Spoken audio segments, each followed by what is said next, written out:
देखिए आज अपन पढ़ने जा रहे हैं आबद्ध लंबाई। क्या पढ़ने जा रहे हैं?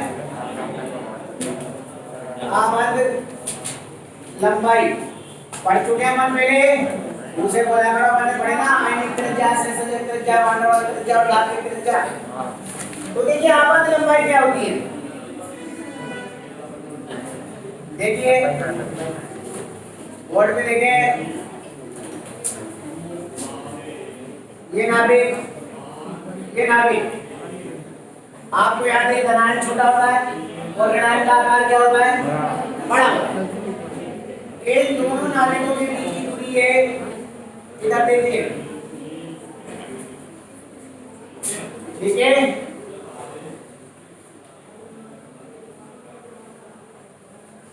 तो क्या बताओगे? किसी आबंधित परमाणु के नाभिकों के बीच की दूरी का आधा मान क्या कहलाता है भाई? त्रिज्या कहलाता है। त्रिज्या कहलाता है ना।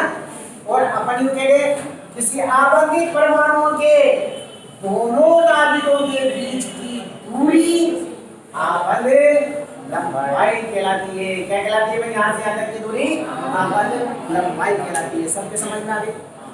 ठीक, त्रिज्या में मत लिख देना, वो त्रिज्या के बारे में पढ़ा था। आबद्ध क्या बताओगे? किसी आबंधित अणु में दोनों परमाणुओं के नाभिकों के बीच की दूरी आबद्ध लंबाई कहलाती है। पहली बात सबके समझ में आ गई आबद्ध लंबाई की परिभाषा। अब इस आबद्ध लंबाई को प्रभावित करने वाले कारक, यानी कि अगर इसकी त्रिज्या और इसकी त्रिज्या को जोड़ दें तो वो क्या हो जाएगी? आबद्ध लंबाई हो जाएगी। पहली बात क्लियर हो गई। प्रभावित करने वाले कारक है पहला परमाणुीय आकार।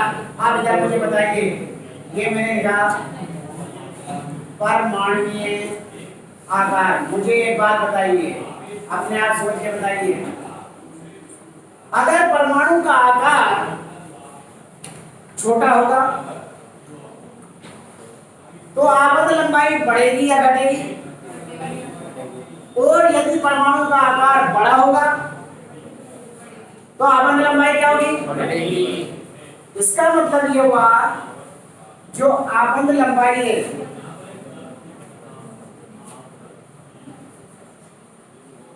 वो प्रोपोर्शनल टू किसके होगा भाई? बोलो। प्रोपोर्शनल टू परमाणुीय। आप इधर देखिए,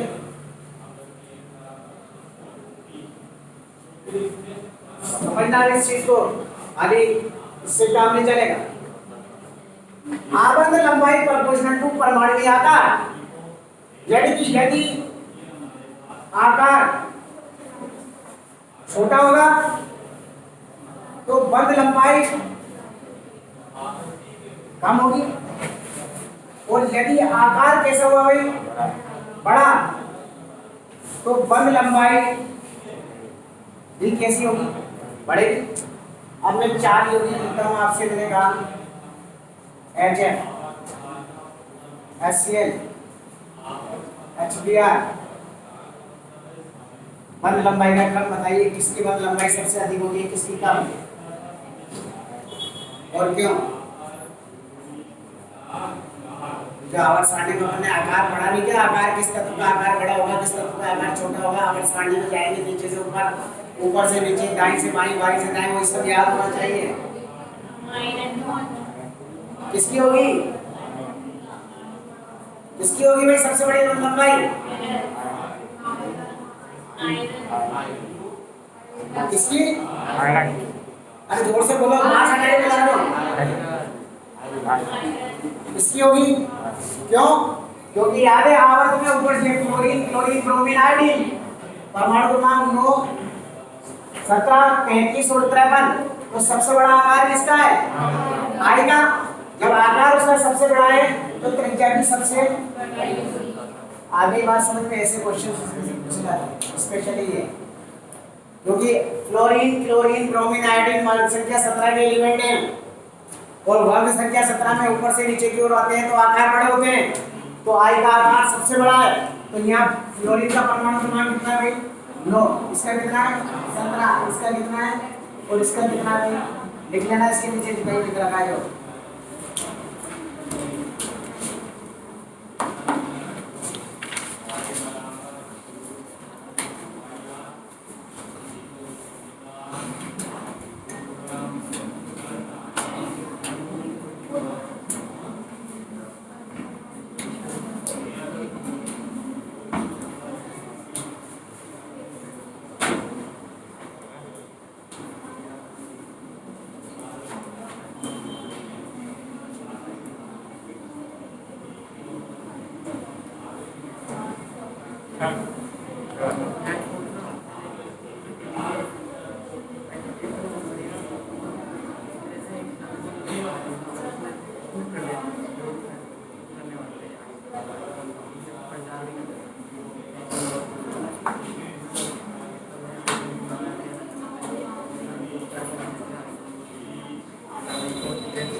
दूसरा प्रभावित करने वाला कारक है भाई बंधित परमाणु की विद्युत ऋणता। इधर देखना, एक और वापस में एग्जांपल लिख रहा हूं मैं। HF और पे देखो HCl, HBr और HI। इन सब में सबसे ज्यादा विद्युत ऋणता किसकी है भाई? सबको याद है ना, क्योंकि फ्लोरीन,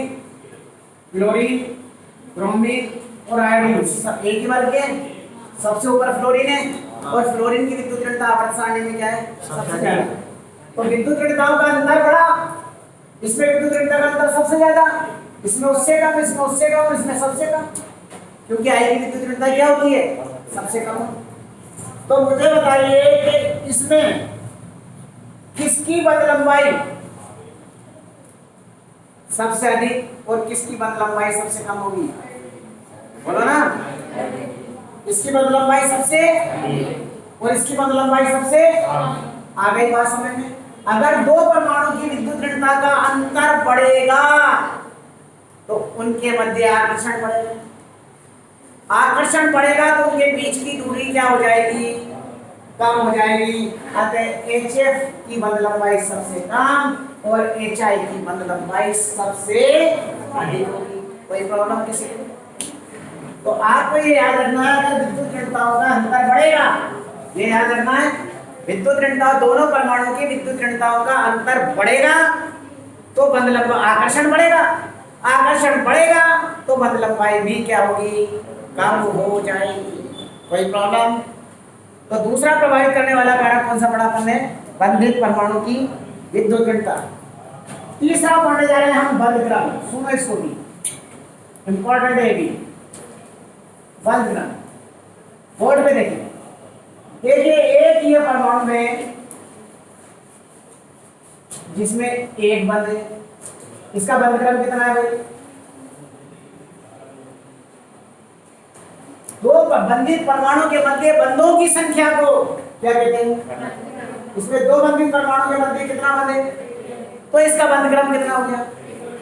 आप इधर देखिए, इसका बंध क्रम कितना है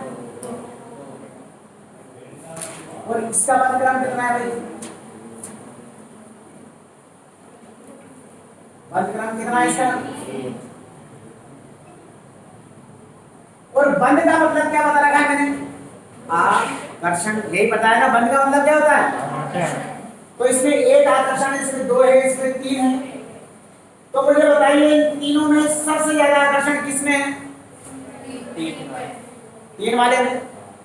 तो इसका मतलब इसकी जो बंध लंबाई है वो क्या होगी? सबसे कम होगी, क्योंकि आकर्षण क्या है? सबसे अधिक है। आकर्षण क्या है? सबसे अधिक है। जब आकर्षण अधिक है तो इनके मध्य की दूरी क्या होगी? मध्य की दूरी क्या होगी भाई? कम होगी। मध्य की दूरी कम होगी, इसलिए बंध लंबाई भी क्या होगी? आ गई बात समझ? इसमें बंध क्रम कितना है? एक है, इसलिए दोनों परमाणु के मध्य आकर्षण क्या होगा? आकर्षण कम होगा तो इनके मध्य की दूरी अधिक होगी, इसलिए बंद लंबाई भी क्या होगी, अतिक्रम क्या हो जाएगा, सबसे बड़ी इसकी और सबसे छोटी बनेगा। भाई बंद क्रम समझ में आ गया। बंद क्रम का अर्थ क्या है, दोबारा बोलो, बंद क्रम का अर्थ क्या है? आकर्षण। बंद क्रम का मतलब है दो परमाणु के मध्य उपस्थित बंधों की संख्या। इसके मध्य कितना बंध है, इसमें कितना है, इसमें कितना है, और बंध का मतलब क्या होता है, आकर्षण। तो अगर बंधों की संख्या बढ़ेगी तो आकर्षण भी क्या होगा, तो आकर्षण बढ़ेगा तो उनके मध्य की दूरी क्या होगी, और आकर्षण कम होगा तो उनके मध्य की दूरी क्या होगी। तो इसका मतलब जिस अणु का बंध क्रम का मान अधिक होगा उसकी बंध लंबाई सबसे कम होगी, और जिसमें बंध क्रम का मान सबसे कम होगा उसकी बंध लंबाई सबसे अधिक होगी। कोई प्रॉब्लम नहीं। चौथा कारक, चौथा कारक है एस लक्षणों की प्रतिशतता। एस लक्षणों की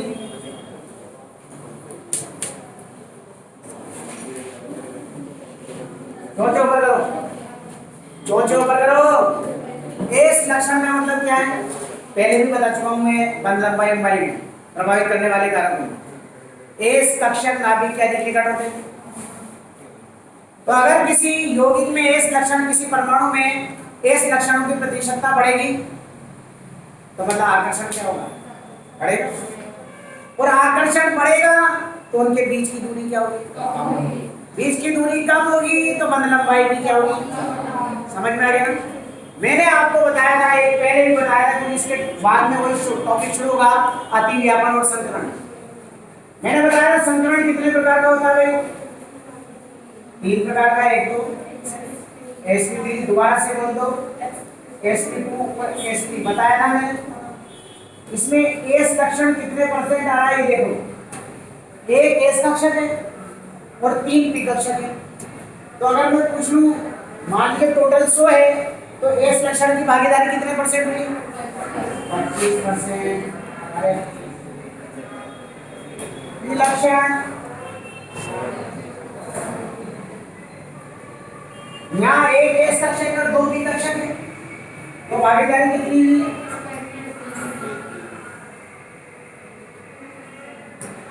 लगभग 60%। इसमें एस लक्षण की प्रतिशतता कितने परसेंट है, और पी कितना है। अब मैं कहूँ आपसे, इसमें सबसे कम बंध लंबाई किसकी और सबसे अधिक बंध लंबाई किसकी होगी। एसपी की बंध लंबाई सबसे कम होगी क्योंकि एस लक्षण 50% है तो आकर्षण अधिक होगा, तो इनके मध्य की दूरी क्या होगी। और इसमें एस लक्षण केवल कितने परसेंट है, इसलिए इनके मध्य की दूरी क्या होगी, इसकी बंध लंबाई अधिक और उसकी बंध लंबाई। तो याद रखना, परमाणु की संक्रित अवस्था में एस लक्षणों की प्रतिशतता बढ़ने पर ये देखो बंध लंबाई का उपयोग की जाती है। बंध लंबाई क्या होती जाती है, क्लियर हो गया पॉइंट भी। इसके बाद भी देखा है कोई सर जी, एक क्या बेटा, क्या पूछे ना, दो पूछ। अभी आप डांटोगे, देखा डांटने वाली तो डांट तो वो खाएगा, अगर इंटेलिजेंट बच्चा उल्टा सीधा सवाल खाएगा तो हमें भी अफसोस होता है। सर वो बंद क्रम है ना, आपको कैसे पता है कितने कितने पाई बचते हैं, कितने सिग्मा बचते वो तो अभी अपन ने पढ़ाई कहाँ जो तुझे बताया नहीं, हैं, देखो देखा है वो अतिव्यापन में सोचना पड़ेगा ना, अनुपात कैसे बनते हैं नहीं आएगा ये ना। अभी तो अंदाजा रखना, बस ये याद है एक में एक सिग्मा होता है, इसमें एक सिग्मा एक पाई, इसमें एक सिग्मा दो पाई। जब अपन पढ़ेंगे ना ये, अभी तो याद रखना है केवल, बंद कैसे बनेंगे जब अपन आगे आएंगे ना धीरे धीरे। ये बंद कौन बदला है, ये पढ़ने के बाद याद किया अपन ये बताता है बंद कैसे बनेंगे। अभी तो ये भी बताना है एक प्रोजेक्ट के बंद कैसे बंद है, क्यों बंद है, ये देख कौन सा बंद है, इससे है ना, ये सिग्मा कैसे बनेगा, ये सिग्मा, ये सिग्मा, ये सिग्मा, ये पाएगा, ये सिग्मा और पाएगा, ये सिग्मा कौन कौन से धातु का धातु का नाम क्या होगा, आगे समझ में सुनो, एक बात तो याद रखना, मेरे पास जो भी बैठे हैं यहाँ उन्हें जिंदगी में कभी पूछने की जरूरत ही नहीं पड़ेगी, क्योंकि मैं एक के जीरो, जीरो के बाद एक, एक के बाद दो, दो के बाद तीन ऑटोमेटिकली समाप्त में आता था। चाहे उसे किताब में कहीं भी टॉपिक उससे अपने को मतलब नहीं रहता। अब ये आपको ये बात तो समझ में आ गई हो। अब मुझे एक बात बताइए, बंद ऊर्जा क्या होगी? जैसे ये बंद है, ये बंद है, ये बंद है, उस बंद को तोड़ने के लिए जो ऊर्जा की आवश्यकता होगी वो क्या कहलाएगी? बंद ऊर्जा कहलाएगी। अब एक बात का जवाब दे दो, बंद ऊर्जा किसकी अधिक होगी? जिसमें बंधों की संख्या अधिक होगी तो उनके मध्य आकर्षण भी क्या होगा? क्लियर हो गई बात? और आकर्षण अधिक होगा तो उसे तोड़ने के लिए अधिक ऊर्जा की, इधर देखिए बंध लंबाई, अगर बंध लंबाई कम होगी तो बंध ऊर्जा अधिक होगी, क्योंकि बंध लंबाई कम होगी तो उनके मध्य आकर्षण और उसे तोड़ने के लिए एस लक्षणों की प्रतिशतता बढ़ने पर बंध ऊर्जा बढ़ेगी, क्योंकि एस लक्षणों की प्रतिशतता बढ़ेगी तो आकर्षण बढ़ेगा, आकर्षण बढ़ेगा तो उसे तोड़ने के लिए अधिक ऊर्जा की। आ गई बात समझ में? देखिए बंद ऊर्जा तक आपको भेज रखा है, बंद ऊर्जा तक भेज रखा है ना। देखो बंद ऊर्जा परमाणु आकार से प्रभावित करने वाले कारक सेम है, एस लक्षण, ठीक है। अब मुझे ये बताइए, पहले दोनों को देख लीजिए अच्छी तरह से, मुझसे पूछ लीजिए क्या दिक्कत आ रही है। बस आज पीडीएफ नहीं भेजेंगे, आज यहीं तक लिखना है, 2 दिन की पीडीएफ थी, कल भेजेंगे अब पीडीएफ। अब एक और टॉपिक बचा है बंद कोण, उसे अपन कल पढ़ेंगे। बंद कोण के बाद फिर अतिव्यापन पढ़ना है अपने को, और अतिव्यापन के बाद अपने को पढ़ना है संकरण पढ़ना है।